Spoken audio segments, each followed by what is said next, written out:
Illustrations by Pete. Hello everyone, and thank you for clicking on another video. My name is Pete, this is Illustrations by Pete, and today I'm going to do an abstract gouache painting. And I've seen a lot of abstract acrylic paintings, I've seen a lot of abstract watercolor paintings. I have not seen a lot of abstract gouache paintings. So I'm using a 300-pound paper from Fluid, and it's a cold press paper. And I'm also using Arteza or Arteza, or I'm not sure. I think it's Arteza. I think that's how you say it. They sell a 60-pack of colors of gouache, and the paints are pretty good. They're pretty fun. I did flash the names of the paints up on the screen. Didn't keep them there the whole time just because I thought it distracted. But you can use whatever colors you want. I just chose those colors because they look nice. Again, I choose the muted palette. That's just the colors that I like. And I don't know if this was particularly good. I just enjoyed it. It was fun. And I encourage you to use gouache. Gouache is fun because you can put it down, you can put another color over it, and then you can just add an almost dry brush. You want it to be a little wet, and just go over it, and you can blend the two. You don't want it soaking wet. You don't want it drip spots on the paper or anything like that. But you can do it with an almost dry brush.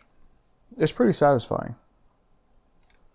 I like gouache, and if you've never painted with gouache before, I highly recommend it.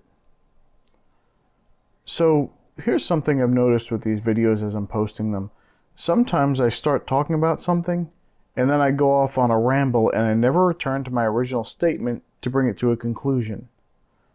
That's something that I have a bad habit of doing. I apologize if that throws you or if it's hard to follow in the video. I don't intentionally do it. My mind just wanders sometimes.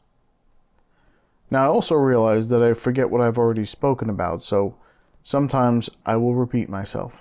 I have to apologize ahead of time. I don't really remember everything that I talk about in the video. I have certain highlights that I like to get to, and I do have a couple of ideas to talk about, but I don't really remember every single thing that I talk about. And it's okay. Call me out if I do that. Go ahead in the comments and say, look, you already talked about this. Or say, look, not only did you already talk about it, but you had a different opinion the last time you talked about it. And sometimes that will happen. I don't know. Maybe it's because I think about it in a different way, or it's in a different context that I spoke about it the first time. And so if I'm looking at it from this point of view, I can see this point, and from this point of view, I can see this point. I don't know. So here's a question I have for everybody. I don't think I've spoken about this yet. But does it bother you when people say you're talented as an artist? It doesn't bother me. I know it bothers a lot of people. It's like a hot button for some people. They jump all over people. I am not talented. I'm skilled. And if you say that I'm talented, that means that you're saying I haven't had to put all the time and effort into it to become skilled. And I don't think that's what people are saying. I think people are trying to compliment you. And I think you should take that compliment. On top of that, I don't think it's all skill. I think there is some talent in art. I think there are some people that pick things up quicker, they understand concepts better, and because of that, they can progress a little bit quicker than other people, which is talent. That's understanding something like that. I see it as talent. Maybe you don't, I do. But that doesn't mean that you're not skilled. It just means that you also have talent. I think it's a part of the deal. It's all a part of the same thing. But let me know what you think, because I really want to know. There are a lot of people that get very, very upset at that. And I don't quite understand why. No one's trying to discount your effort and the time that you've put into it, and assuming that you have put that time into it, but no one's trying to discount that. They're saying that you're talented means that, and it could even be a reflection of themselves. Maybe they don't think they could do it. And so they're calling you talented to cover up the fact that they don't want to put in the time and effort to get that thing done. Or maybe they have tried and they failed miserably and they didn't put enough effort into it to improve on the skill. But that goes back to the other thing. Some people pick it up faster, and so they didn't need to put as much effort into it. And maybe they have put as much effort into something else. Maybe they understood one concept but not another concept, and that can happen too. You can progress fast with one type of medium, maybe. Maybe you did really good with pastel. You know, when I started doing art again, I started with pencil. And pencil is very messy. But I started with pencil and charcoal and just to start drawing again. And then moved into ink pretty quickly. And when I went into pastel pencil, that was a completely different thing for me. And I went from pencil to charcoal to watercolor. But once I went into pastel pencil, I progressed very quickly. My first pastel pencil drawing was one of my favorite things that I've ever done. It was of an eagle, and I loved it. As a matter of fact, I still have that. It's sitting on my bookshelf in a frame, and I love that painting. But do you call it a painting? I think people that do pastels call it a painting. I don't know. It could be a drawing, but I think it could be a painting. But anyway, I progressed very quickly with that. When I went into acrylics, it's probably the worst thing for me. I progressed the slowest with acrylics. I started using acrylics back when I was a kid, and I'd watch the Bob Ross shows with my mother, and she bought me a set of acrylics. And it just, of course, Bob Ross didn't use acrylics. He used oil, so you paint differently with oil. I didn't know that. I was a kid, and I thought, hey, look, this is paint, and he has paint, and who cares what it's made out of? It's just paint. But still, to this day, acrylic is the hardest thing for me to use to paint with. I can, and I've never tried oils, and it's because I have an aversion to mess. And I don't like mess, and I know that oils can get messy, and the solvents that you use, I have a very sensitive nose. I cannot handle those solvents.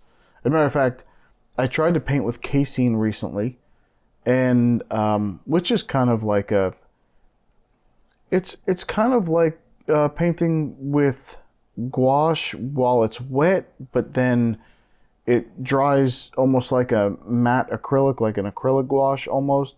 But it's still a little different.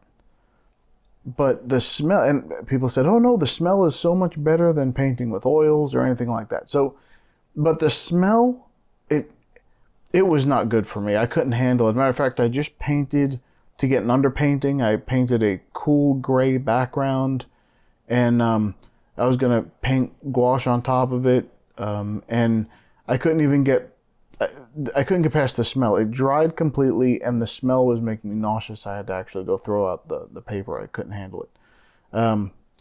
But you know, getting back to acrylics, that's tough for me. But gouache is different because it covers like acrylics. You can cover pretty well if the layer underneath it is dry, and or you can just wet it a little bit more and then reactivate the layer underneath if you wanted to do that. But I love gouache. It's one of my favorite things to paint with. But for me, that was easy to learn. I learned gouache very easily. I learned pastel pencils very easily. And I enjoyed doing that on sanded paper. Pastel pencil on sanded paper is a different animal. Matter of fact, colored pencils on sanded paper is a different thing than just using colored pencil on anything else. But colored pencil is another thing that it's not difficult for me. It just is it takes a lot more time. And I like to sit down and I try to get most of a piece completed at one time. I try to leave myself enough time to do that. And that doesn't always happen, of course, because sometimes it takes hours and hours and hours to complete one thing. But, you know, I like to be a little bit quicker than taking several weeks to complete a piece like you would with colored pencil maybe. whereas a painting you can maybe do in 1 or 2, maybe 3 days. So, let's say I reminded myself, so I'm going to get back to the point of my story. If someone says, hey, you're really talented, a good response is thank you. Or you can even say, yeah, thank you. I appreciate that. This took me a long time to get down, and I've been working at it for a long time, but I appreciate that. Just say thank you. They are trying to compliment you. You don't have to jump down someone's throat because you think that they're not complimenting. They are complimenting you. That's what they're doing. So, anyway. Okay, so this is going to bring me to another subject. Now, I already recorded audio for this, and I think it just came off wrong. So I'm going to redo this and see if it comes off a little bit better. And one of the things that I bring up is I think people like interesting backstories to people that they're supporting. And I think that's true for, contests like if you see any singing contest on television, or you see, or like the American Ninja Warrior or something like that. There's all these, I don't know if it's a prerequisite to get on there, but it's definitely a prerequisite once you're on there to make it further. And that might not be true for the American Ninja Warrior thing. That's just a bunch of people that support you the bigger the sob story, it seems the more support that person has. And you never hear people stand up there and say, hey, I've had an amazing life. My parents are always supportive. My friends and family all supported me. I did great in school. Never had any big issues. I got a free ride through college on a scholarship, and now I'm just doing this because I feel like it, and I don't really need to. I just kind of want to. And so you never hear that. People don't support that.